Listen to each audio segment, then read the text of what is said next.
What is up, guys? Welcome back to another episode of the podcast. We've got my man here from Wisconsin, right? Oh, we claim Evanston, Illinois, but Wisconsin. Wisconsin. Terrance Wimberly. The I W. didn't butcher that last name. You got it. What up, my man? What's up, man? How you feel? I'm good. I'm glad to get you on the podcast. Oh, I appreciate it. Thanks for having me. Seriously. I feel like you got a lot of hot takes. You got a lot of stories. I do. You've been in the car game for over 20 years, right? 20 years. Oh, yeah. What's it? 25 years. 25 years. 25 years. So you've probably seen a lot. Yes. Been to a lot of shows, yes. Of course. If people, of course, if you're in the Wisconsin area, if you're in LA, if you're in San Diego, if you're in New York, if you're in New Jersey, they've probably seen you at a show, right? Oh, yeah. Yeah. Well, I just started doing this full time. Really? And February 21st, I quit my job. Really? I thought you've been doing it like... No, I've always done it. And I've always made more money than I did in my other job. But I just started doing it full time. So what was the reason behind you making the switch now? Well, really, my job pissed me off, so I quit. Which I never thought I would quit. I actually thought I was gonna die at my job. What was the job you're doing? I ran a group home for autistic adults. Yeah. I didn't know that at all. Yeah. So I went to school for psychology and social work, and I'm a counselor. So I was the assistant director of an agency. So, but I was burnt out. So that's why a lot of times I would leave shows on Sundays because I was on call 24 hours a day. And then so one day I was on the way to a show. They wanted me to come back in. I said, no, I'm doing Culture Collision. And then we got an argument, and then I quit. So now I'm unemployed. I'm an unemployed entrepreneur. That's what I call myself. I like so, that. yeah. I like that a lot. I don't have a job, but I do pay my taxes, just so you know. There you go. You know, all of them. You were doing your other job for so long. It seemed like you had to have enjoyed it and loved it. No, I did enjoy it. You meet parents, and parents trust you enough to give their kids to you. Yeah. So that meant a lot to me, but it was kind of a burnout. It's 24 hours. In 15 years, I never went to bed before 11 o'clock. There was never a day where I didn't have at least 10 calls that I had to answer. So after a while, you couldn't really refresh whatever else. You just got burned. Plus, I like the card thing. I like the people, like meeting people, and whatever else. Obviously, the money's good, but this is a relaxing, So for this, it doesn't feel like for the card game, it doesn't feel as much as work as maybe. No. When I hear people go, "Oh my God, it's so stressful," man, you sell baseball cards for a living. Stop. It's not. There's stress in it. Somebody doesn't pay. You still gotta, you overspend 1 week. And you want to get some money back, you got to flip something that you didn't want to move. Cars drop. That part of it, that's a big part of the game. Yeah. But as far as real stress, I got to get there at 9 o'clock. I got to meet a deadline.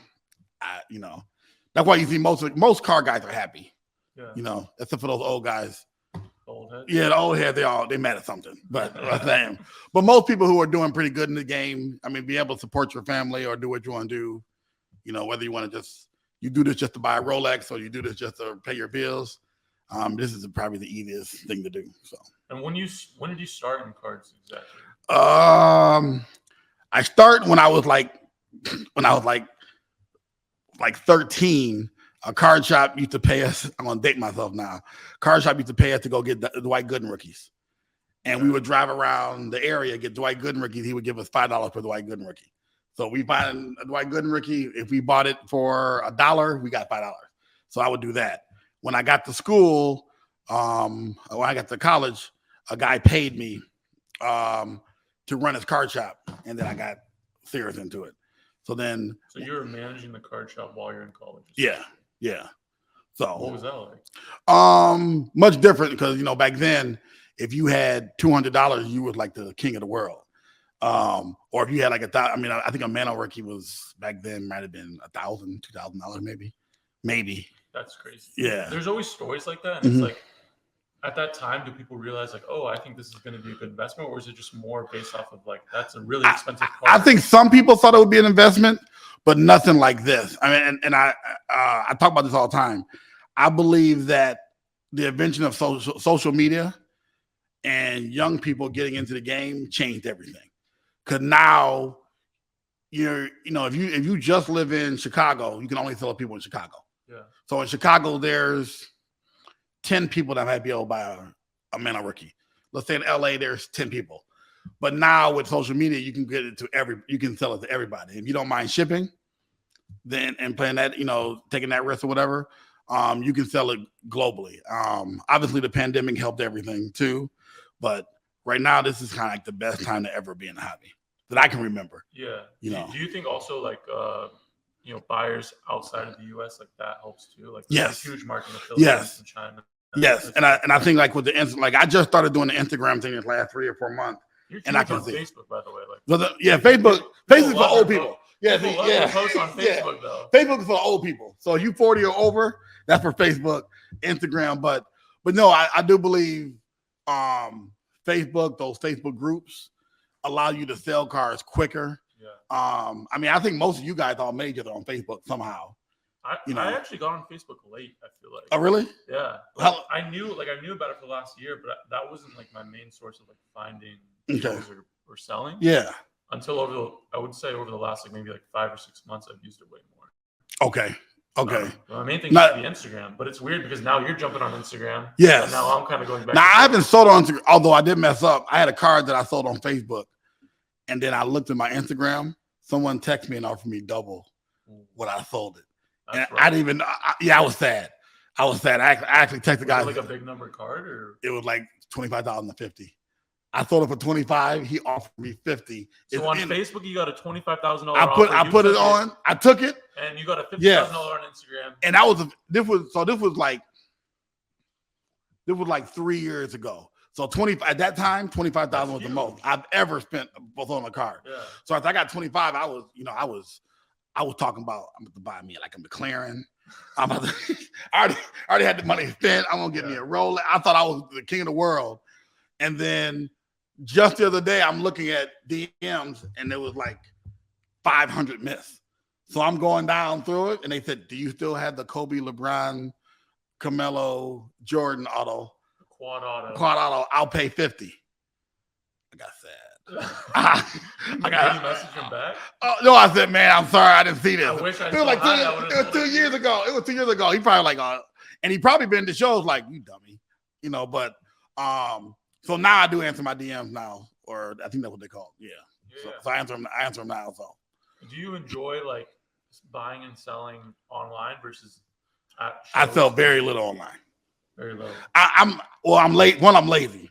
So the only time I'm ever gonna walk into a post office, if my car stops at the light, and the post office is there, then I'll go in. I'm not trying to get shot.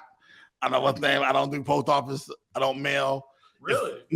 If somebody buys a car for me today, I'll be at Philadelphia in 3 weeks to get the car then. So you don't go to the post office right now? You don't FedEx? No. Yes. No. It costs me much. I didn't know that at all. My daughter's gonna start doing it for me. Oh, okay. But me, I'm that, and I so probably. Where does that trust come? Of like let's say a rando buys a card off of you, like if I bought a card off somebody, they're like, "Oh, well, I won't ship it. I'm gonna come." They just won't buy it. Like I can show you text message. Someone saying, "Hey, I'll buy that card." I'm like, I'm gonna be at Burbank. Like a guy's coming to Burbank to buy a card from me. Got you. He wanted to buy it 2 weeks ago. I said, I'll wait. Is that almost like a marketing tool though too? Because then like if they come to you, like they can see all of the other stuff you have like in your. It could be. I just think that it's. I don't want to get burned, and I know I'm probably stupid because everybody ships. I don't want to. People get burned too. You're huh? Right about that. Yeah, I don't want to deal with somebody saying they give me $10,000. I ship them the card. Oh, I don't like the condition. Or I ship it, they go try to grade it. They come back. Oh, you didn't tell me the card had a little bit of ding. I don't want to deal with that. This way in person. Plus, I'm old school. I still like that old thing of someone handing me some money or giving me money for the card. I still like that. You like that physical interaction. Yeah, and I that's most of why I do the shows is for the physical interaction. I think I can make just as much money doing it online. Yeah. Because I've seen Nady, I've seen Riffwick, I've seen people just like flip cards in 3 days that it would take me a month to sell. So I do need to up my game with that because otherwise I can make more. And I'm doing pretty good now, but I think I could do much better. More. I can do much better if I. And you think with your daughter coming into play, like that's gonna? Yeah, and she's waiting on me. She's waiting on me because I'm like, I'll do it after Burbank. I'll do it next week. But it really is laziness. I feel like I'm comfortable. I also don't want to stress myself. Yeah. And I know it sounds stupid, but going to FedEx, waiting, and if I walk into FedEx and there's 4 people in there, you're not getting your card today. You ain't getting your card today. I went to the post office one day. There was ship a card. There were 4 people in line. Like, we ain't doing that. I went home. That guy got his card 2 weeks later. So how I want to shift gears a little bit. How do you get your inventory? Like, a lot of people have different ways. Auction houses. Some people love buying on auction houses. Mine is all hand to hand. Gotcha. And shows. So I built a good network of people buying. Like at the shows, you see me at the shows. I buy a lot of the shows. I buy everything. So I buy junk all the way up to, I would say $20,000-$30,000 about where my comfort level is. Yeah. Because I think anything over that, the card drop too much. I mean, you know that game. Yeah. It's I don't like to do too much of a risk. It's an up and down game. Right? Yeah, it's an up and down game. Yeah. But most of the time is I buy enough that people call me and say, "Hey, I got this for sale." And for the most part, I'll buy it. I mean, I'll buy anything I think I can make a little bit of money. But in your head beforehand, you're like, "Oh, I know I can move that to this person." Is it more of like, I know the values there? I have 3 people. I say, okay, I know this person will buy that. This person will buy this. This person will buy that. I know if I build enough junk together, I can bulk this lot out to an eBayer at this much. So I kind of do it like that. But if the percentage is low enough, I'll buy anything because I figured it'll cover a drop. You'll make your money. Yeah. Like my whole garage is filled with cards that I have never even that I'm into cheap enough, but it needs to be sold. But it's because of big lots I bought. Yeah, I made my money back. I put it away, and it's nothing great. It might be. And it takes time to go through all that stuff, right? That's like the main part. Yes. If you don't like going to FedEx. Oh no. Yes. That's tough, right? Because I'll be at home like obviously I don't have a job. I'm unemployed, so I'll start sorting, and then I'll watch a movie, and next thing you know, I'm watching the movie, and the sorting is done. And what about collecting wise? Like, is there stuff you like to collect, or is everything? I collect anything Afrocentric. So I collect like Negro League stuff, anything like Black Olympians, that little stuff, or inscriptions. I like any autographs, cards with inscriptions. That's sick. And LeBron. So I have one of each LeBron rookie. Really? Well, not the big, I don't have it exquisite. I don't have nothing like that. No, but you're saying one every year? PSA, like a PSA 10 Fleer Tradition, PSA 10 Top Chrome, a 9.5 Top Chrome refractor. I have each one of those for your collection. For my collection. So nothing like crazy, number 25, but I would say the best one would be SPX LeBron 9.5. That'll be the best card I have. With the auto, yeah. And then all the way down to MVP. Is it a red patch or a gold patch? Red. Okay. Red. That's sick. Yeah. I never got a gold patch. They say they're more rare, but I don't know if they are. I don't know if they just say that. You'll see less, but you can't convince somebody. Like it's hard. If you're selling it, you can't. Yeah. And I've seen people like, well, this is the gold patch.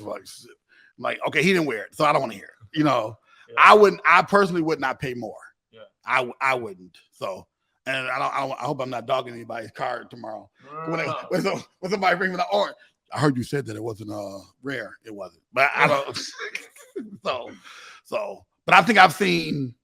Obviously, the gold is rare, but maybe a bit different. So you're a big LeBron guy then? Yes. Second greatest player ever. Really? Yes. I'll put Jordan. And when he passes Jordan for the Kareem for the points, I'm putting him number 1.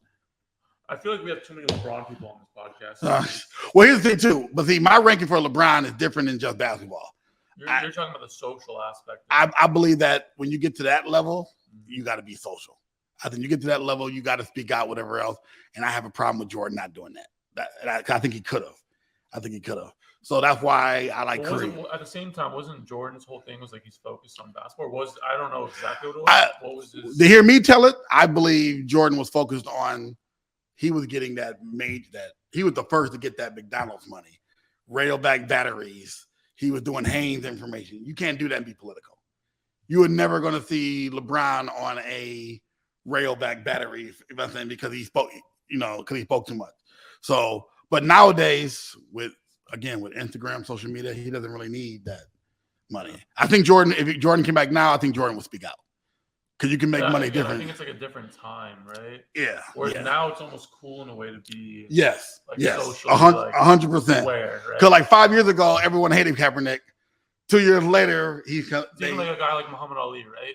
perfect example. Like at that time, everybody hated him. Yes. Now everybody loves him. Yes. And if Ali was today and said, I'm not doing for the draft, people would hate Ali. Yeah. But now he considered a hero. And that's why I always say the same people who say Kaepernick should have kneeled probably would have been the same people that said Ali should have went to war or enlisted or whatever. Yeah.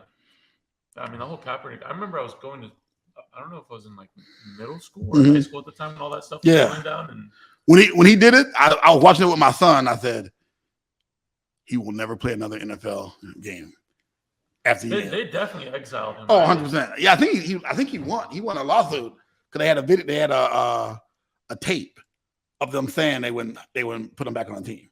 I actually randomly bought some of his Kaepernick's cards a couple of years ago because I was like, it would be interesting to see how his value would be like 30, 50 years from now. Right? Well, and now people, he went from you couldn't get $1 for his cards. Now his stuff actually sells. Yeah. It doesn't go for a lot though. No. But I think there's some people who just collect because he considered like a social, a social hero now. Because he stood up for the cause and the people. So it's funny because I've had a couple other people on the podcast that talk about LeBron and they're like, his values are going down because he's being, But see, okay, and I gotta see that's different. See, I depends on where they're coming from. I actually believe if you're African American, you have an obligation to do it. You have to speak. I believe, or if you're any minority whatsoever, you have an obligation to speak. Now that's just how I was raised. Yep. But I also believe that even if you're white, I think if you see something wrong, you should speak. You should speak on it. So that's why I have a low tolerance for racism. Even in the hobby, like even the hobby, I just have a low tolerance for that kind of stuff. And I've seen it just from dealers, from black, from people who are Indian, people saying, "Oh, I don't like that guy because he's Palestinian." I literally heard someone say that, and they'll say it to me, and then I usually correct them like, "Okay, that train's never late. Yeah. If you don't like Mexicans." That train never late. Blacks is next. Blacks is coming soon. So I really don't play that. Game. So How do you go about that? Like as a dealer though, like what are things that I don't experience it too much now. Because I think the people who deal with me is more about the deals I'm going to give them. Gotcha. Now I do know there's certain people who will never deal with me because I'm black. But at the end of the day, that's pretty fucked up to think about that. That sort of stuff goes on even today. Yeah, there's guys who have flat out said, I can't deal with this person, or they're not going to deal with Anthony because he's black, or they feel I'm too loud, too boisterous. I should be more reserved, but that's not who I am. These are like actual dealers. Yeah. Some of the stuff I've heard, like people say, like and now people have heard. Yeah, this person said this about you. This person said this about you. If somebody doesn't like me because, Well, if somebody came to me and said, "Look, I don't like you because of whatever," like actual something other than race or religion or whatever, then that's different. Okay. Yeah. But I think that me, honestly, I don't even give it that energy. Yeah. I don't believe if someone tries to bring you down, I don't even believe in giving it energy. 100%. We all know what we always done. Like I always tell people, look, you know what you're doing. For the most part, how many friends do any of us really have? 5, 6, like good friends. That's all you really care about. You got your family, you got your friends, whatever else. You're not going to be liked by everybody. And the other thing too, there's a lot of people, as you know this, if they feel like they see you getting money or you doing whatever else, they're gonna hate regardless. Yeah. I know a lot of older collectors, they hate to see young guys get money. Like when they see you guys doing $40,000, $50,000, $60,000, they're like, how are they doing that? They're 18 years old. I'm like, well, they were smarter than we were. If I had known what I know now, and now you see 14, 15-year-olds that are just crushing, bro. I'm like, because I started let's say 3-4 years ago. Mm-hmm. There was 130 point. Yes. And now I see 14, 15-year-olds, and they're like alting. Oh, yeah. Yeah. I'm like, God damn it. When they're like 20, 21, 22, yes. They're going to kill again. The 11-year-old, that 11-year-old go, what do you want for that? I want 200. Your last comp was 190. So I might be able to give you 140.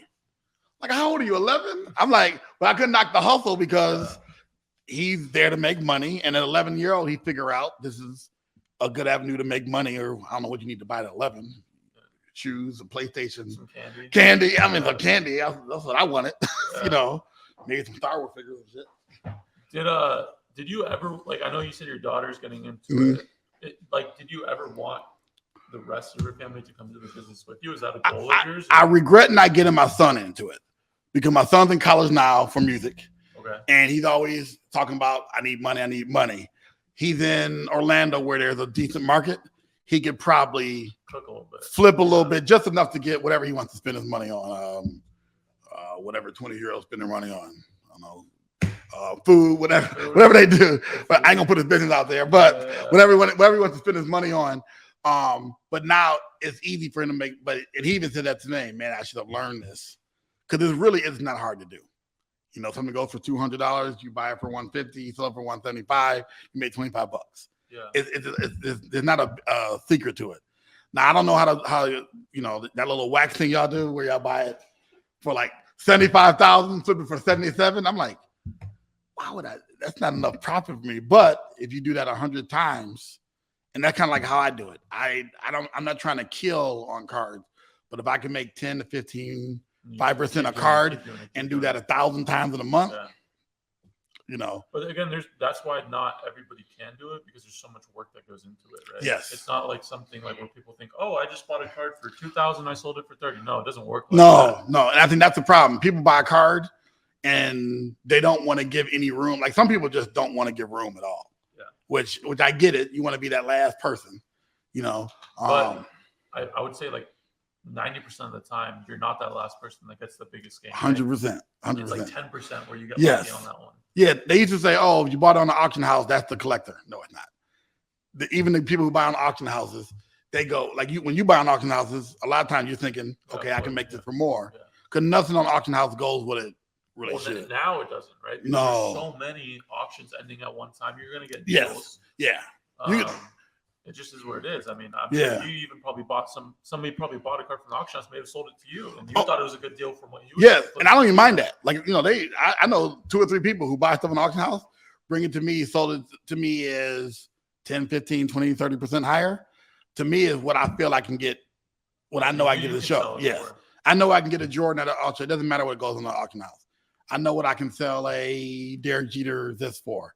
It doesn't matter what it went for an auction house, you know.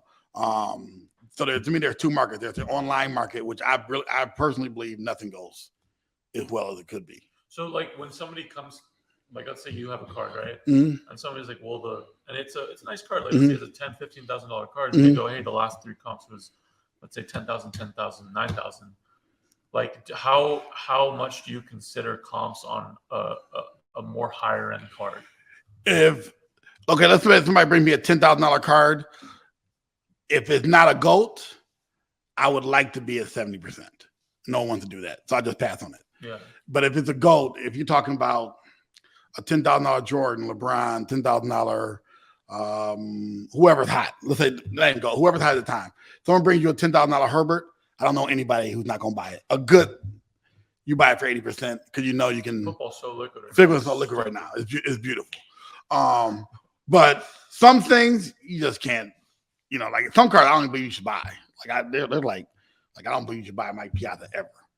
Like no one's ever gonna buy it. I don't care if it's Mike Piazza on the back of it. It has Jesus Christ cut on it. You are not selling that card. Period. We need to talk about that though, because on yesterday's pod, we had Eddie from InvestiCard on. Yeah.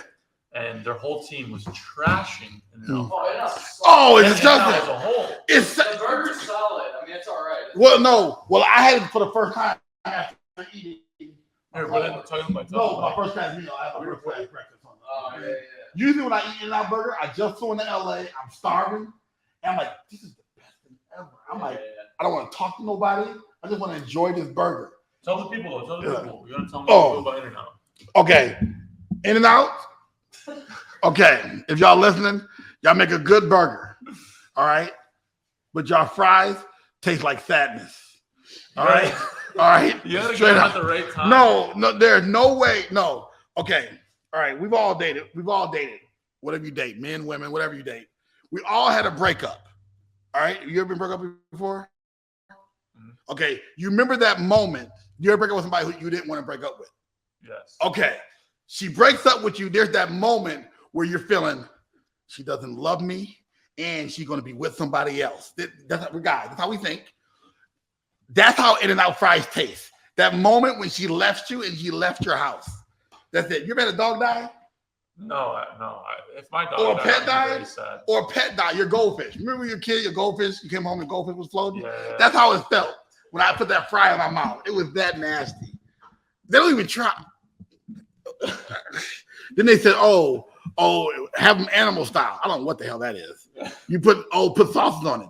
If you have to smother something in something. No, I think getting the fries like when it's hot is like the key. Like if it gets there and it starts getting stale, that's the worst. So you mean as soon as they come out the grease, you have to put it in your mouth. No, but as soon as they put it in that bucket sucks the life out of them. Dude, I get mad every time I get mad, and like a sucker, I eat them anyway. I'm like, it can't be that bad. See, they're good. I still had to taste in my mouth. You know what? I think we should go to In-N-Out today. Okay. We should do a review at In-N-Out. That would be solid. You know in fact, tell you what, go get some In-N-Out fries and hand them to the homeless people. They wouldn't even like, nah, I'm dog. you know what? I'm gonna wait for the next person. The beautiful thing about In-N-Out though is you can get like burger, fries, and drink for like $8. No, okay, yes. But see, Cali people, In-N-Out is like a staple. Y'all feel connected to that. Yeah. It's like us in pizza. It's like culture. Like us, like in pizza. You go to Chicago and tell them, Chicago pizza's fire. Yeah, but you go in there and tell someone, I don't really like the pizza in Chicago. Chicago people are ready to fight. That's how it is about In-N-Out. Yeah, I'm nice. If there's a group of people from California, they'd be in trouble. Oh yeah. I had people like, this dude just texted me privately. In order for you to enjoy In-N-Out burgers, he must own one. So what's his name? Evanstein or Evanstein, whatever it is. Your fries suck. So no, I can't do it. I was mad too. Because I even told them, don't give me the fries. And they gave it to you? They gave it to me anyway. And I told the girl, I said, I didn't want fries. And I know I paid for them. So I just threw $3.38 away. Somebody tomorrow at the show can get overcharged $3.38. Hey, you got to get it back. Yeah, right? I said, hey, what do you want for that card? $103.38. Take 100. Nope. You got to pay for my fries. So what kind of food do you like though, other than you hate In-N-Out? But is there anything else that you enjoy? Actually, I'm a Chinese food. Anything with rice. Anything with rice, I'll eat it. But I do like burgers. I mean, who doesn't like burgers? I'm American. Yeah. It's un-American not to like burgers. If you don't like burgers, you're not un-American. And pizza. Who doesn't like pizza? Anything you don't have to eat with a fork. That's what I like. And then just for the convenience, or I mean, Chinese food you gotta eat with like you have to use the fork. They make you chopsticks. Except when you driving, you do not this while I'm out. Well, I mean, I just put it in there like this. So if you look underneath my feet, it's all kind of rice from Chipotle. I don't want to under your seat. Yeah. So, but I love chicken and waffles. I'm going there. I'm gonna go eat there. We went to a chicken and waffle spot, Nick. Like that was close to your house. Or I had chicken and waffles at that spot. Wasn't a fan. Which one's yours? It's called the Six. They dip there. Yeah, they had like a like smaller. Yeah, it was small. It wasn't that good. Who owns it? The pizza spot was good. The pizza that was there was good though. Oh, okay. Anybody can make pizza. But before I go to a place to make chicken, I'm gonna look up and see who owns it. I gotta see. Valid. Well, no, that's not true because I was in Disney World and Chef Station had the best chicken I've ever had in my life. You guys have canes out there or no? Canes? Yes. I don't know what they put in that. The same crack they put in what do you call it? Krispy Kremes. Krispy Kreme donuts. Whoever makes it addicting. Same person makes the same thing because Krispy Kreme donuts are delicious. They just opened one up in Burbank. I'm so stoked. Krispy Kreme? No. Canes? Oh yeah, Canes is delicious. They're delicious. They do it right. It sucks because like when you're going to shows and stuff, we're not on the road. It's like there's not too many options to eat. Everybody's like, you gotta eat healthy, and I'm like, well, you want to try? No, in this life you can't. It's hard to eat healthy. One, you're eating late. You shouldn't eat late anyway, and we know we shouldn't eat late. But the show's over tonight at 10 o'clock. Everybody who leaves that show is gonna go get something to eat. So what's open? In and Out. I'm assuming, right? Yeah. Cane's, Taco Bell, McDonald's. Yeah, Taco Bell tastes like sadness too. You don't like Taco Bell? I do, but when you get over 40, Taco Bell you should be eating. Takes a toll on you. Yeah, take a toll. You might as well just eat that on the toilet. So, so I'm just saying. I honestly think we should do like a food review. Yeah, like White Castle. Do you eat White Castle? No. Yeah, that just sounds bad. It's bad. It's bad. But no matter what, you try every now and then, you have to try it, and you hope it's good, but it's not. It's not. They should put White Castle burgers with In-N-Out fries to scare people from eating bad food. There's got to be like some healthy spot that eventually we can eat, At 10 o'clock? Yeah. At night? Nice little acai bowl. You never know. Oh, well, Chipotle closed at 9 because they know all the vegans and the healthy eaters. I like Chipotle, though. Chipotle's fire. So you've been doing it 3 years, you said? Yeah, for 3 or 4 years, something like that. Really? I think probably 4 years, yeah. What got you into it? I need money for school. Oh, what's in that? Yeah, dude, I need money for school. I had like a decent job. I was I don't know if I've taken you guys to Ren before, but I was working at it's like a fitness gym plus a hotel. Yeah. So I was a aquatics manager there. Okay. Yeah, it was cool. I worked there since I was 16, so like I was there for a while. Oh, you a serious worker? Yeah, because I needed to pay for school. So. Oh, okay. But I fell into it, kind of. Okay. I think that's most people. Like flipping like Luca base and buying raw cards and sending them to get graded and all that good stuff. That's what I was thinking about. We were talking about that earlier. I wish I got my son in that earlier because I think a lot of like most of the people who do it now. I don't know if everybody's like dad. Like most people, dads don't get them into this. Yeah. Like I don't. Listen, but it's cool to see like the dad son aspect. I love it. I love it when people bring their kids in. But I hate those dads. You can tell a kid, son, don't buy that one. That's not worth money. You know. Or they need to go to the dad for the money. I don't know if I like that. Yeah. Or the dad tell them don't trust the person, whatever else. But I do like dads bringing their kids to the shows. Was there a particular reason that you didn't? Or I know you've brought your son to shows, but like getting him to it, like he was never into it. My son was in. He was like real. Like he was into like Harry Potter, and he was like into Harry Potter and that kind of stuff. Potter, yeah. So he just never. Harry Potter cards have gone up tremendously. But he just wasn't into sports. And then when he finally got into sports, like his sophomore year, like my family all played sports. So when he got to senior year, he got to freshman year, he goes, I want to play basketball. He got into basketball. Had I developed that earlier, I think that he would have probably did the card thing. Yeah. But I wasn't doing this big now. I think now, if my son was young now, I would make him come with me because I need help with these shows. I mean, but at that time, probably the market wasn't like what it is today. It was still good though. I mean, you still could make money. I mean, you still could make. Like before this, it was just about I want to have a nicer car that I can afford to drive. I want to have a nicer place that I can afford to live in, and that was it. So the cars helped me do that. Now I think people do it because they're gonna be like set for life to it. I don't know if it is as much like that. Like there was a huge boom over the last 2 years, but I feel like now it's starting to settle a bit, right? In a way, or no? Yeah, I agree. Well, I don't think it's dropping. Like people say it's dropping. Yeah, I don't think it's. I think it's just adjusting. I think it's settled, right? I think a lot of like when the pandemic and the market crashed, I do believe hedge fund people got into this as an investment. Yeah. And they quickly learned their $720,000 Jordan is not going to be worth $720,000 in a year. But I do believe a lot of people doing. I've known people who bought houses and cars. I mean, people always post, I just bought a vet.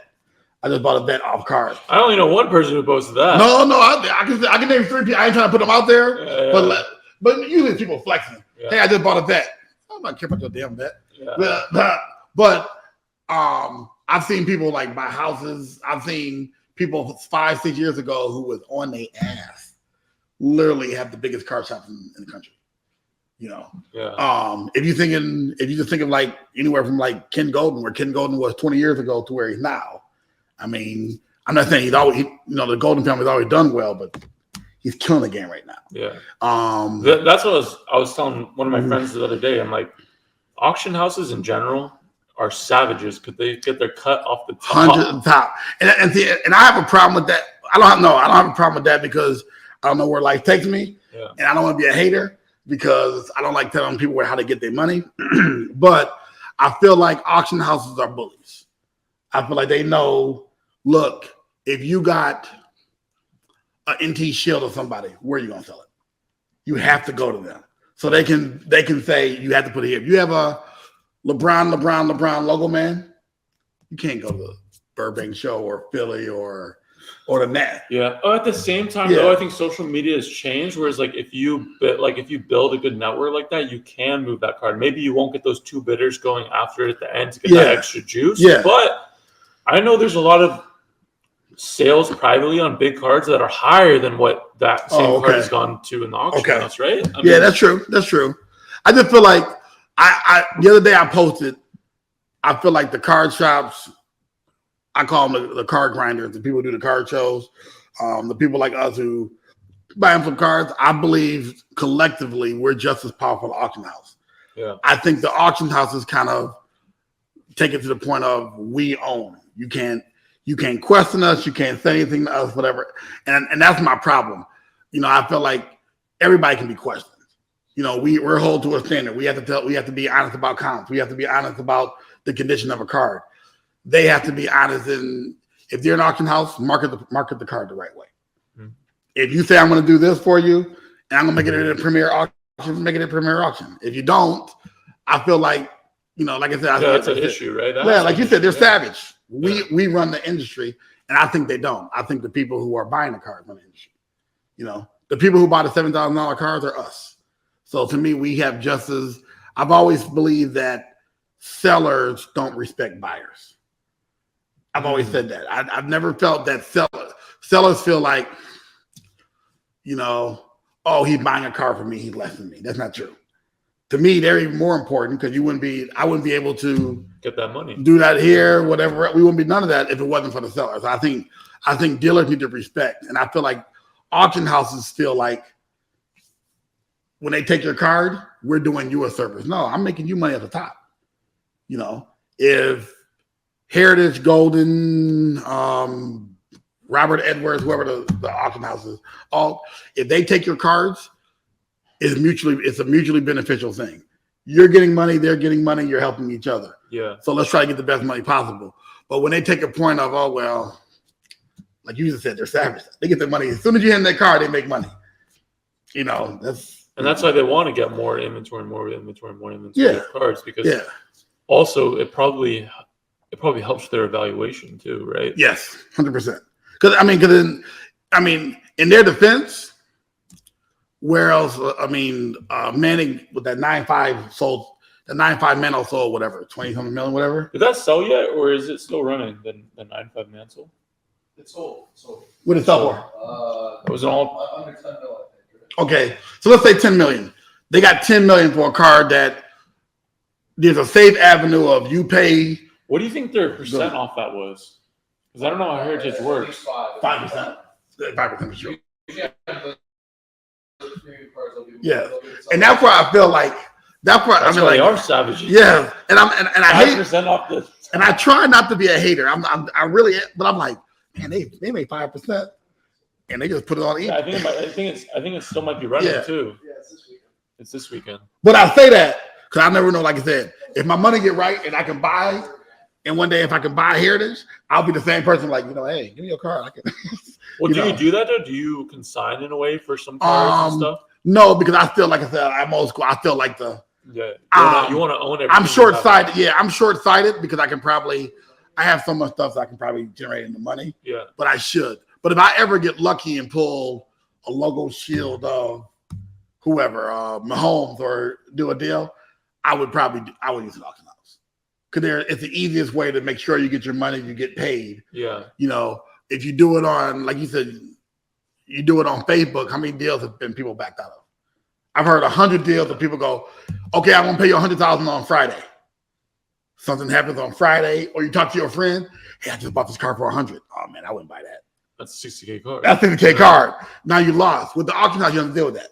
You just wait for your check. So that's the advantage. But if they get unpaid. Oh yeah, that's true. That's the worst, bro. You send your car to an auction house. Yeah. You think like it sells for a certain amount, and then you're waiting for the money, and then all of a sudden 3 weeks later, the person didn't pay. Dude, this is why I don't do eBay. Do a couple years back, so a Brady Contenders PSA 8 for $30,000. He is sold. The guy paid. No, I'm sorry. He sold it. He sold it before the Philadelphia Super Bowl. He got $30,000. He went out, bought a car, paid for his daughter's school, and remodeled the thing. A month later, the guy called back and said the case was cracked. He lost the claim. Really? Like a month later, because eBay's policy is whatever. Man, I couldn't deal with that. That's too much. I could. That's too much. And like I said, I know anyone who deals with big cards someone's pulled out. Yeah. I've heard all you guys deal with.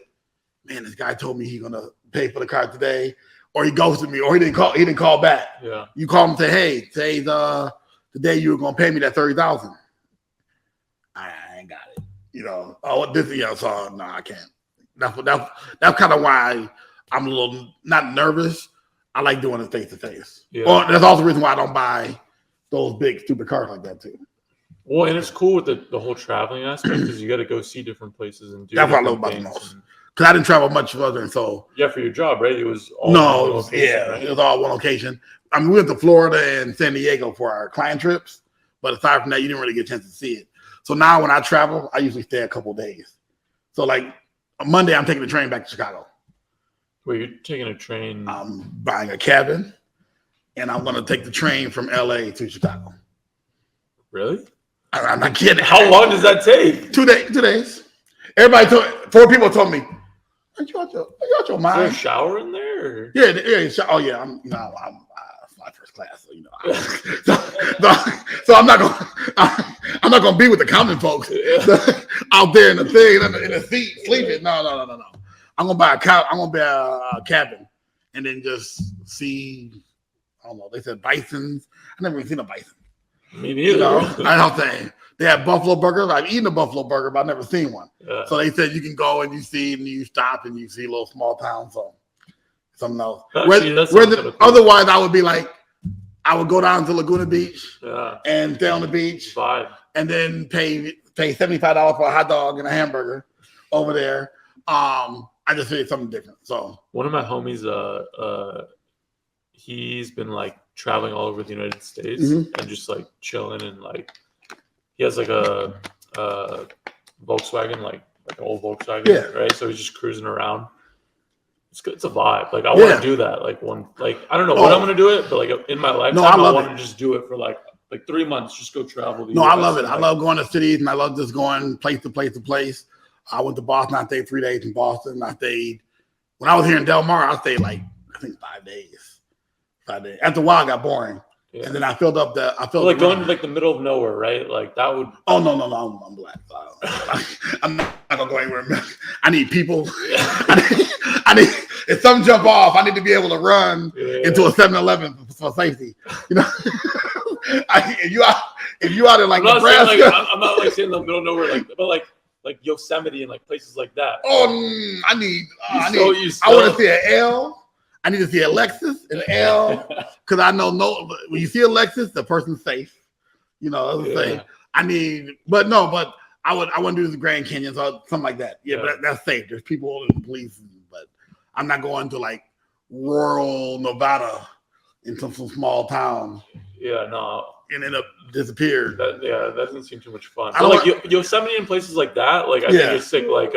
Places even in Oregon, Yeah. I know what you mean. I'm joking around. I was gonna say middle. Yeah. No, but I like seeing different things. So this is gonna be something different. But I planned on when I started doing this full time, I planned on seeing all these cities and things. And I like Cali the best because it's warm. Of course. And once you see a palm tree, I'm happy when you see a palm tree. Yeah, I mean, like a day like today, it's like it's just beautiful. Look, out.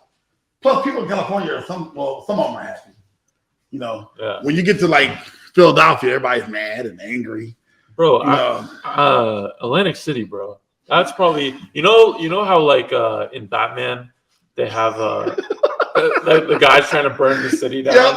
Yeah. Like 100%. And Batman's trying to save it, right? Atlantic City probably should be like burned down. No, that's Gotham City. Yeah, that's Gotham. Like Atlantic City is Gotham. It is not. It is Gotham. It does not like it cannot be saved. And I'll be honest with you. For the last month, people are like, "Oh, the Nationals, Atlantic City, is grimy. I don't feel safe there." I felt some type of way. At first, I thought they were like, "Man, I'm from Chicago." Is that what they say about Chicago when I'm not around? When I went to Atlantic City, woo! They can get rid of the whole city. They just get the whole city that disappeared. No one would miss anything. All the people in Atlantic City can move to like somewhere.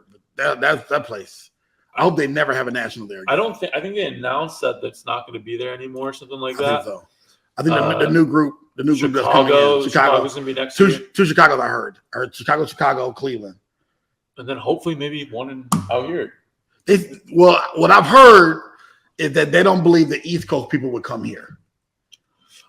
And what I think is that, and we're going to see this with this Burbank show, is that there is enough people out here to make a big show like that happen. I think the count of people who walk into the show is very important. Yeah. Like most time people don't really pay attention, but I think at the end of, no matter saying it's a successful show, everything went well, I believe they should let people know 3,000, whatever the number is, 4,000 people came in on a weekend show, because I believe there could be a Westfield National.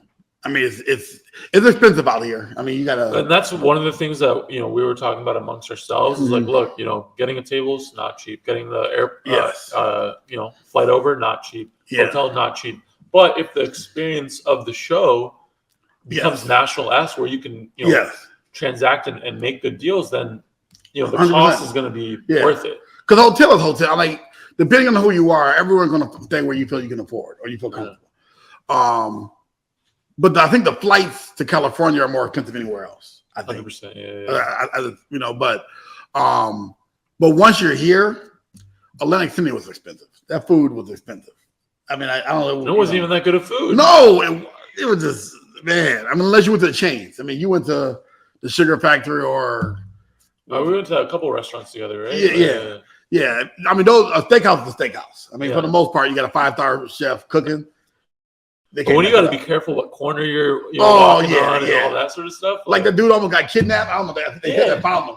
Yeah, I don't know the details of that, but that was scary. At the point where, he probably was walking through Atlantic City with his black box and his Rolex, talking about, "Hey, dude, I get a ride." But I think they found him though. There was a taxi driver that screwed us. Oh, really? Yeah, it was me, Mark, and my friend Jared, a couple other people. And I didn't notice that he didn't turn that what is it called? Oh, the meter? The meter on. Yeah. And I get out we get to the place and I look and the meter's not on, and he's like $50. And this was like maybe half a mile.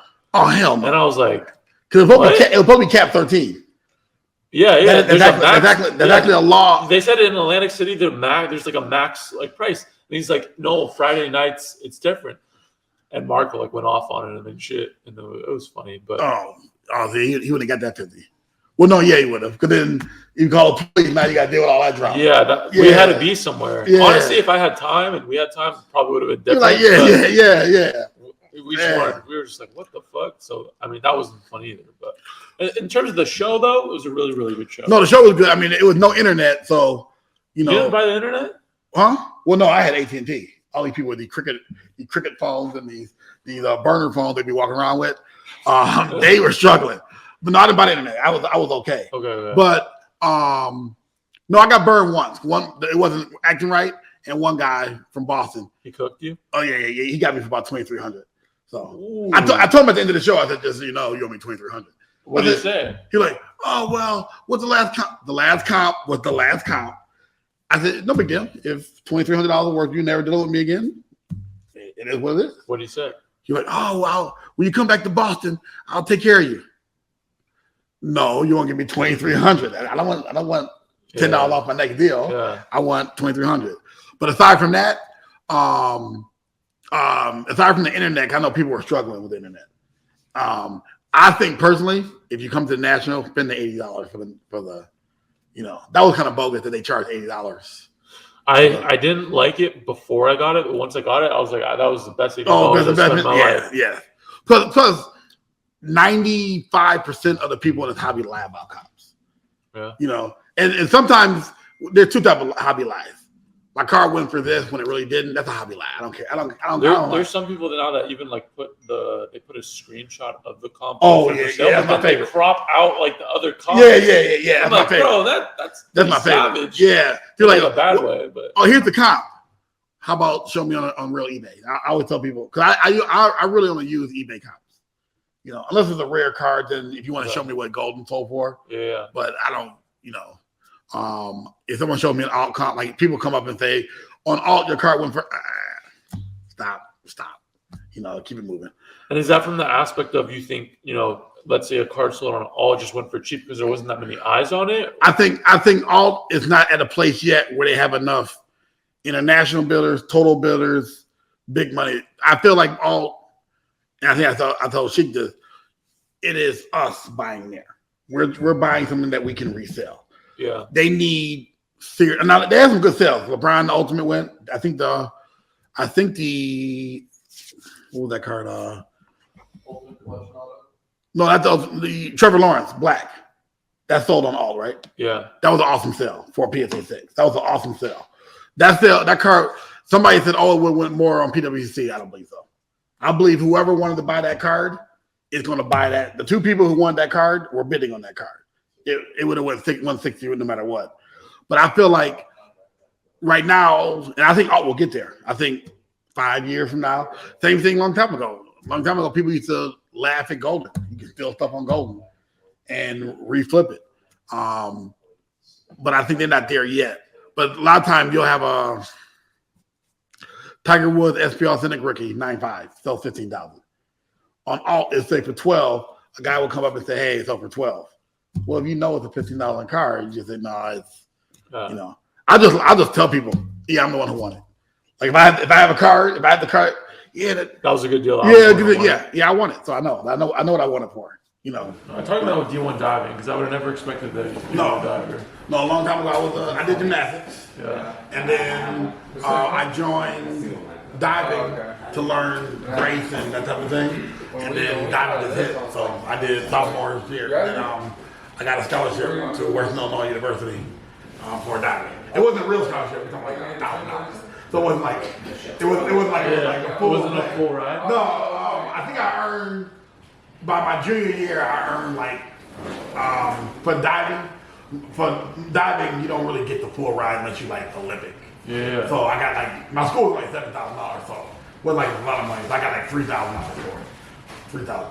That's still solid. Yeah. No, that was the max. That was the max. I think I got third in conference. I think I got third in conference. That's solid. It was a small conference, but I was pretty good. I was pretty good back then. And then you called it quits and retired? Yes. I discovered cheese and pizza and all this other stuff, and then the girls, and then once you discover girls, that's pretty much it's over. It's over. It's over. You can't be like on top, if you got girls. That's why all like the Olympic athletes, they're all single. Every one of them. You think so? Let me see here. Name me a famous individual. Olympic athlete. Olympic athlete. I think Phelps got married after he was an Olympic. After it was done. I'm not sure, but he might. Yeah, he was single. You can't work out.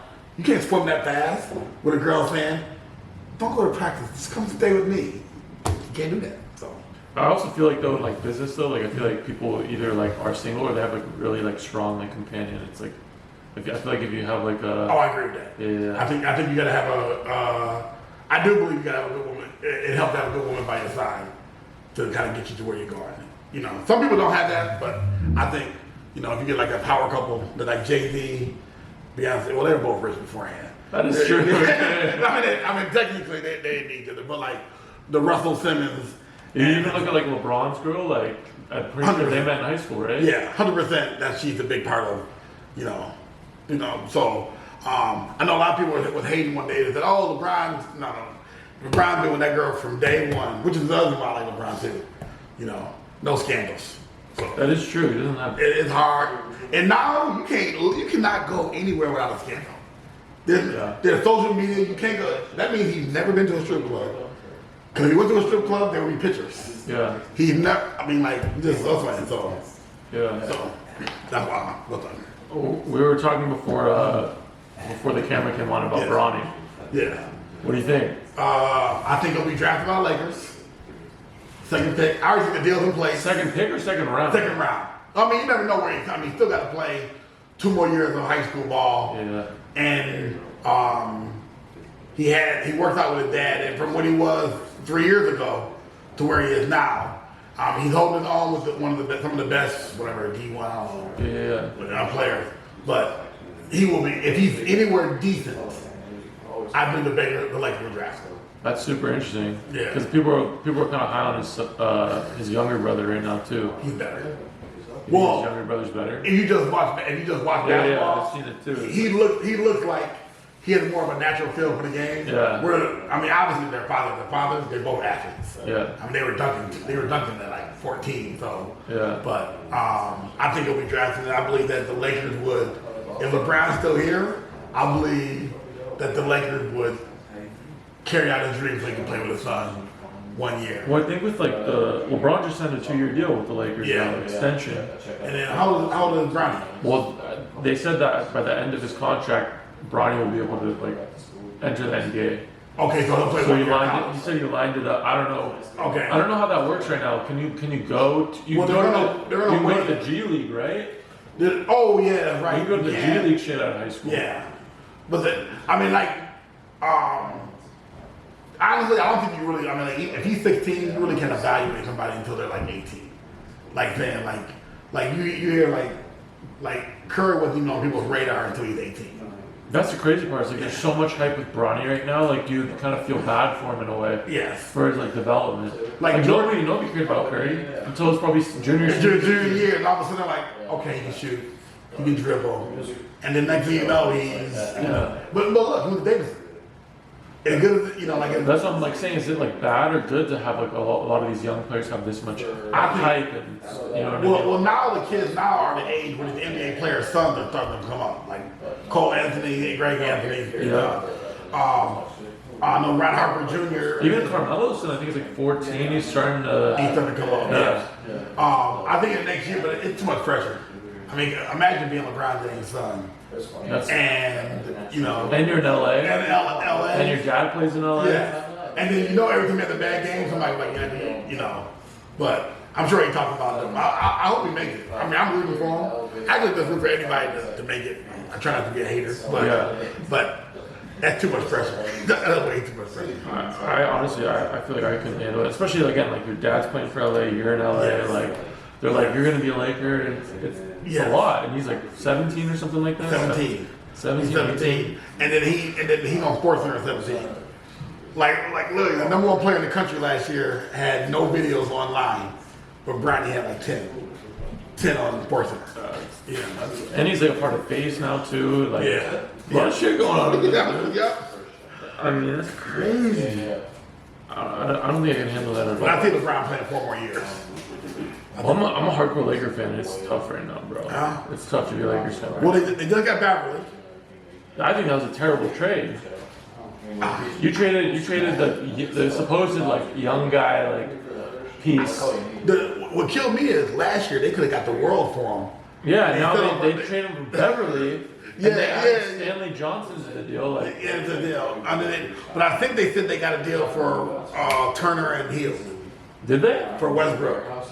It was. Oh, wait, they turned it down? Or? They said that they're considering Westbrook and Hill, Turner and Hill for Westbrook, and then Indiana will buy out Westbrook. He'll be a free agent. So or he'll go to Utah. No, that's right. He goes to Utah. Mitchell goes to New York, and like that. But I think that's the thing we're talking about. I don't even know if Mitchell will leave now. It's like, No, you don't think so? they want too much. It's like with Durant. They wanted Jordan, LeBron, Kareem Abdul-Jabbar, 18 picks. It's a lot. It's like But I think it's Hill. It was still just selling it. So that's the Yeah, look it up. I think it was Hill and Turner for Westbrook. I would trade anything for Westbrook. Yeah, Just get rid of that contract. That was a bad signing. Especially if it was true that Do you think LeBron wanted that though? Yeah. They said it was last year. They said it was going to be DeRozan was going to sign with the Lakers. They were going to trade Kuzma for Bagley and Hield. And LeBron didn't want that. He wanted Westbrook. That turned out rough. He was wrong. I would have fired LeBron as a GM. he was wrong on that one. And now we're stuck with a massive contract with Westbrook for like another, what is it, like 2-3 years or something like that? Yeah, it was Westbrook for Hield and Turner and 2 first rounders. I would do that all day. You know, 2 first rounders. Wait, do we have to attach Westbrook with 2 first rounders? The Lakers get 2 first rounders. Lakers give? Yeah. Oh, that's. Because 2 years from now, LeBron's not playing. The Lakers, those 2 Yeah, first that's a rounders little might tough. be, Yeah, might I be thought it was 1, the other 2. way around. They might be 1, 2. Yeah, there's not too many people that want to take on that contract. That's the problem. But it seems like you're a pretty big, like, you're a NBA guy in general, right? Like, No, that's I'm your big favorite. NBA. Back up here, I follow like high school. I like the high school top 100. I watch their videos. Really? I don't watch college basketball anymore because they don't stay long. They don't stay. But I watch all the D1 championship. I mean, if D2 basketball's on, I'll stand Oh, who are your favorite players in the NBA right now? Big ol' LeBron. I love Anthony Edwards. He's a killer. I love Ja. I think everybody likes Ja. Yeah. Let me think of a player who's not. I like Cameron Johnson. I think when he leaves Phoenix, he'll be a superstar. Really? Yeah, I think he'll be a superstar. I think when he's gonna be like a Harden type, like go from really good to like superstar when it's done. So Cameron Johnson, that's the guy treasure that I want. Yeah. I want to pick up his treasures because I think that's a big. Well, this stuff's really cheap right now, Yeah. so it's like. What about KD? I mean, I like KD. He's kind of a punk. Like he doesn't even like people. Like this dude is just, you know. But I also believe that some players shouldn't be in the limelight. Like he's one of those guys. He's one of those guys. Like, you know, you let them talk. Like everyone loved Kyrie until you put a mic in front of him and he starts saying that weird stuff. The earth is flat. I mean, you know, he doesn't believe the earth is flat, but it's that whole don't trust anybody. But you watch Kyrie play basketball, it's like art. It's like magic. It's magic. Yeah. I mean, but he can play. But when you put a mic in, there's some players that you just, you know. But if you get LeBron talking long enough, he starts saying crazy stuff too. Yeah. You know, they all have their opinion. But There's like something where people made a meme out of it, where like he'd always like have a book and you'd like get a couple pages through and you'd have like it in front of the reporters so they'd take pictures and then they'd ask them about the book and you'd be like, "What's your favorite part?" Yeah. And he'll be like, "Oh man, everything." Like, yeah. It's all image. That's all image. But I believe that I like Durant as a player. I mean, just as a person, I don't know him. But as just when talking, I'd be like, if I didn't know him, I would want to punch him. Like, this dude. Really? He just seems like, what's wrong with you? Like, it seems like he's just like a normal dude, you know, that like is like famous and whatever. But see, honestly, I believe he's an introvert. I believe there's some people who just don't want to talk to people. Yeah. And because you're Durant and you're a top 3-4 player in the world, you have to. I think the same thing with Kyrie. I think Kyrie doesn't really want to talk to people. I think when you force it, LeBron loves it. LeBron loves everything about talking to people. John Morant loves talking to people. So what about Zion? Like a guy like Zion? I bet you that. I mean, this is my psychology background, but Zion's an introvert. I would bet you if you anyone who knows Zion, he doesn't talk a lot, but he's more of those people like, but he can play. Zion would probably be my second favorite player. So he's an electric player. He just doesn't know the floor and stay healthy. That's the problem. I think a couple years ago, I put my NBA rankings. I put Zion 2. What? He had to play the game. I think Zion will change the game. I really do. Yeah, but if you can't stay healthy, then what's the point? Yeah. Well, but you know what? Westbrook got hurt his first year too. True. And he ended up turning around and barely got hurt in his whole career. Yeah. I'm hoping that And like I said, the other thing too with Zion, he was also like eating pizza he admitted I eat pizza every day. You know, LeBron used to eat that. You know, he got the 275, and then all of a sudden, you know, you get rich and you hire a personal trainer, personal cook. I feel like they had to put something in Zion's contract to be like, look at the standard. They did. They did. I think on the 213 they said they had a weight clause. So now that's why he's probably better shape now. Yeah. I mean, I wish like somebody like LeBron would tell him like, dude, you could be a suit. Like he's already. Do you think these guys talk to each other like that, or are people more reserved? I don't. I think like Kuzma will talk to LeBron. I think Draymond Green. They talk. I don't believe LeBron seeks out Zion and says, hey, let me tell you how to survive in the NBA. I wish they would more. I think now the oldest player on these NBA teams are like 27, 28. I mean, there's no veterans anymore. Yeah. So there's nobody for them to learn from. You know, like Vince Carter, Trey Young said Vince Carter taught him a lot. Yeah. As a role player. I wish LeBron would call Zion and say, hey, you need to start eating right. Stay away from these girls. Stay out of strip clubs. Don't get in trouble. You're going to get endorsements and work hard. Obviously, these players know that, but I would like to think they do. Yeah. You know, I'm more of a mentor person, so I come from a background of mentoring. I just believe, you know, from all my jobs have always been about mentoring, so I believe in mentorship. So, but someone needs to talk to Ja. Because Ja's just a fool, and he just like. You think he's wild? Like the stuff that he says, I can fight too. Like he said, wasn't there like something that came out that was false though, where he said like he could beat Jordan or something? No, he didn't say that. He said that they asked him, "Do you think you can beat Jordan 1-on-1?" I believe he said, "I'm so confident I can hold my own against anybody." They took it to say, They took it for him to say, you know. But like when he gave that waitress money, he said, she asked him, "What's your name?" He goes, "I'm Black Jesus." I just think that's just a nice. It's kind of funny though too. Yeah. But here's the thing. I know the shit that I say, and I don't have $1 million. Imagine if I'm worth $200 million and I'm 19 years old. The stuff that I was saying. So I don't really mind when they say silly stuff. But I wish someone would get the job and be like, dude, you could get like, you know, maybe 200 million is enough for him. Yeah. But I feel like if you can get $1 billion, take the $1 billion. Yeah. So LeBron has got the $1 billion, and now he can say whatever he wants. I think these players can do the same thing. Yeah. You know, but well, out of all these guys though, like, let's bring it back into cards a little bit. Like, what are some of the guys that you believe in their markets and you know would show some appreciated returns? What are some guys you're looking for currently? I believe long term.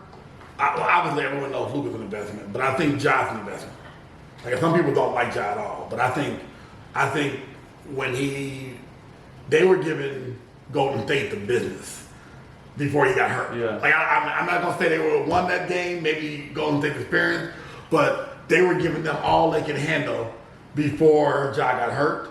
So I can see them being dominant in the West for a long time if they keep Bane, Jaren Jackson, and those guys together. So I think Ja's a good investment. In the hobby, I don't believe you can actually go up unless you're a guard. You need to be a guard for you to have long-term value. Yeah. So I think sooner or later Zion will cap. Although as much as he's going to dunk, whatever else, they're going to see him as a big man.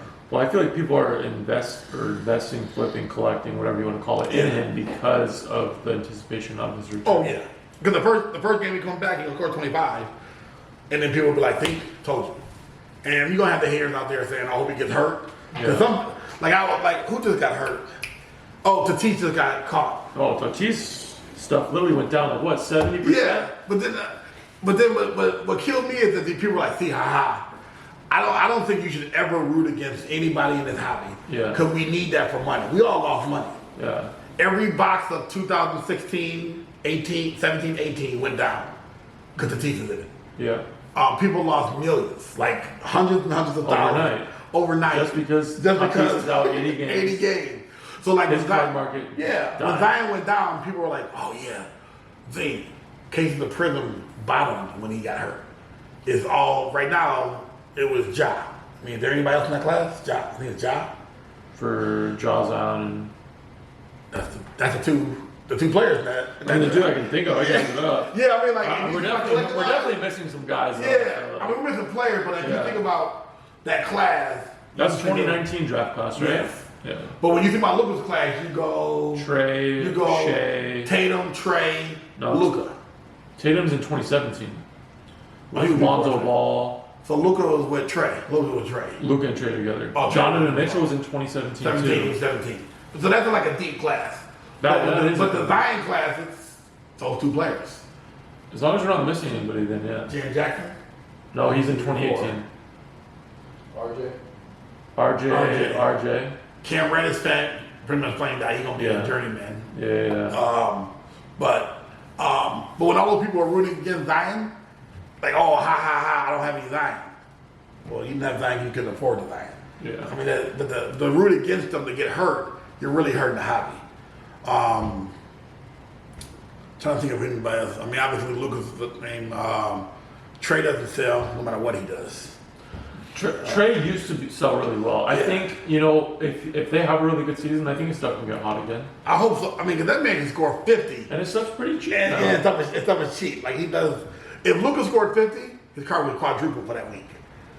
I think there was some point, though, like we did last year, where his stuff got so high that it just couldn't. It didn't become like investable anymore. It couldn't sustain. Yeah. Like when people were paying like $6,000 for PSA 10 silvers. Well, at one point they were paying $10,000, weren't they? Something like that. That means he literally has to win a championship, and that's where Luka's not. If he doesn't win the championship, even like his cards have come down so much, and you're still right. It's like if he doesn't win a championship, it's not sustainable. Now in the card market, people still ask for Luka. You have a Luka auto, they're gonna ask for it. But I've gone a whole show and nobody asked for my trade auto. The entire show, they're like, at the end of the show, like, want the trade? Nah, I'm good. But I think Luka, I still believe in safe investment. I mean, with Jordan's coming down now because, there is no more last dance. They need another. We need another dance. We need another dance. I feel like Jordan's come down, but like at the appropriate rate. Yes, but he's the safest one. He's the safest person. If you're gonna spend $100,000 on something, I believe you should buy golds. Like, I don't even put Kobe in that category because Kobe is. I think the nostalgia. What? The nostalgia is done. I'm talking about Kobe's Kobe. But I'm talking about investment wise, would you buy a $40,000 Kobe now? And expect it to be $40,000? Jordan's always going to be argued every single week. I think there's a lot of Kobe's right now that's fluctuated down so much that there are deals out there. But you have to be way more particular because there's way more Kobe cards out there than there are Jordans. Yes. So you have to know what you're doing more. But what I meant is this, is that when you hear the talk shows, you never hear someone debate who's better, Jordan or Kobe. I still think you can argue it. You can't argue it because they both were great. I still think people talk about it though. But they talk about Jordan, LeBron, Jordan, LeBron, Jordan, LeBron, Jordan, LeBron. I think that's disrespectful to Kobe. I do. I do. Because Kobe has 5 rings and had the points and everything else. And I'm not a Kobe fan. I'm a Celtics fan, so I can't. You're a Celtics fan? Lifelong. You're from Milwaukee? When I was younger, I rooted for the Celtics against the 76ers. They won. I won a lot of money, $14 from my family. I won $14, so I became a Celtics fan. When I got to college, I love Larry Bird. I love white boys in play. I love them. I love them. Then, I've just always been a Celtics fan.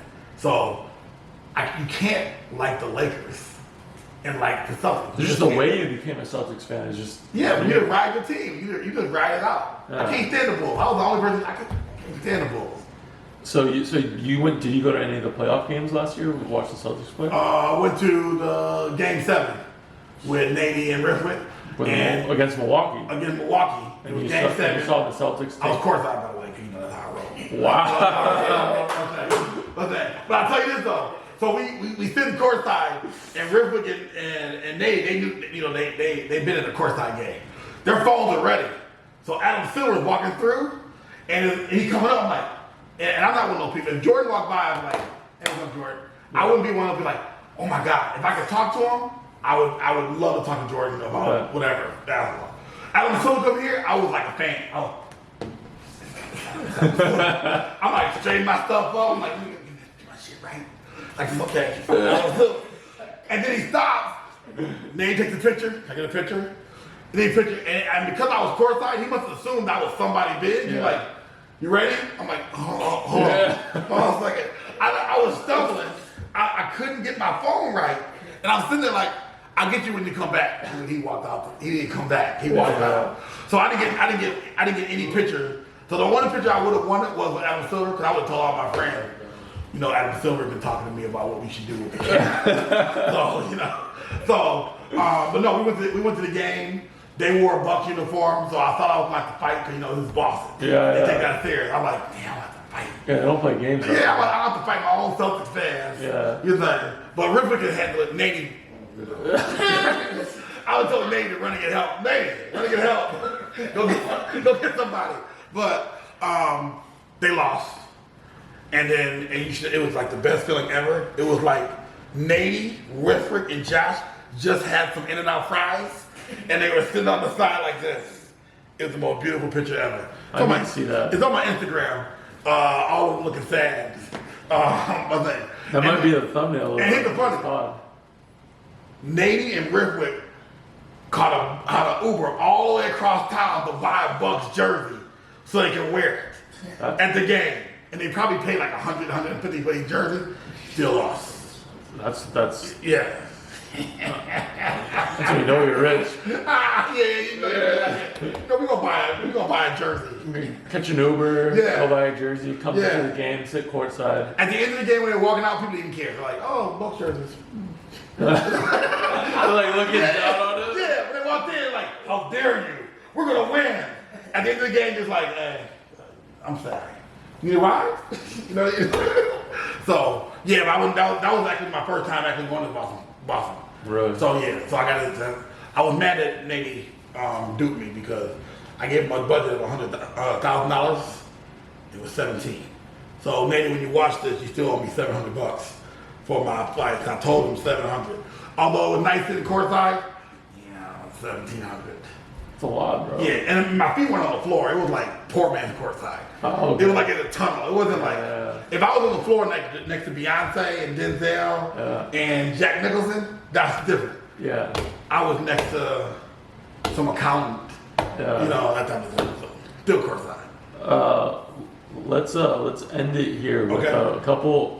I'm gonna give you some players. I'm gonna give you 2 players. Okay. And then you'll say which one do you think is a better buy. Okay. So I'll just say the player. I won't say the card, right? All right. Okay. Here, I gotta think of some players. Okay, here we go. Okay. Kyle Kuzma. Okay. Or De'Aaron Fox. Fox. Fox is a better player. Fox is a better player. Yeah. Okay.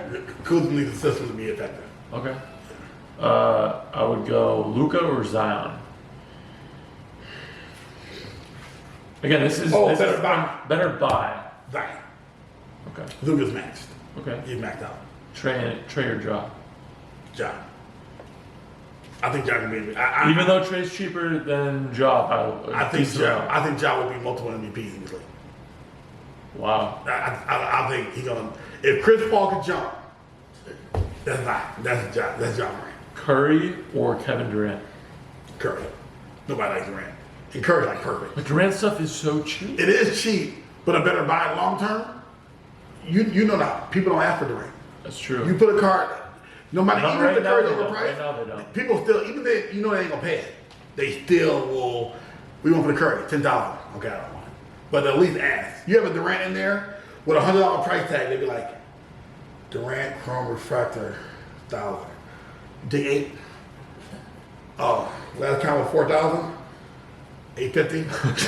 So I just think Curry for sure. Yeah. Klay Thompson or Russell Westbrook. Ugh, gotta be Klay. Gotta be Klay. And neither one of them are likable. They're both, you know. I feel like Westbrook got killed when he went to the Lakers. I feel like Westbrook used to be likable. I think Klay's a likable guy, though. I think a lot of people like Klay. Well, he's kind of like the. Well, I'm buying. I don't like the. I don't like rich kids, and they grew up going to the games. I met Jordan. That's like Bron's kid. Yeah, same thing. So I shouldn't be with me because I hope the way my life is going. I hope if I ever have some grandkids, we gonna be sitting courtside too. Like I don't want to be a hater, but I think Klay probably Clay, I think Westbrook coming to the Lakers put so much pressure on him, and when you don't lose, Laker Nation. We y'all hate Westbrook. shredded, yeah. The day he came, were y'all happy? Or were y'all like? I was undecided.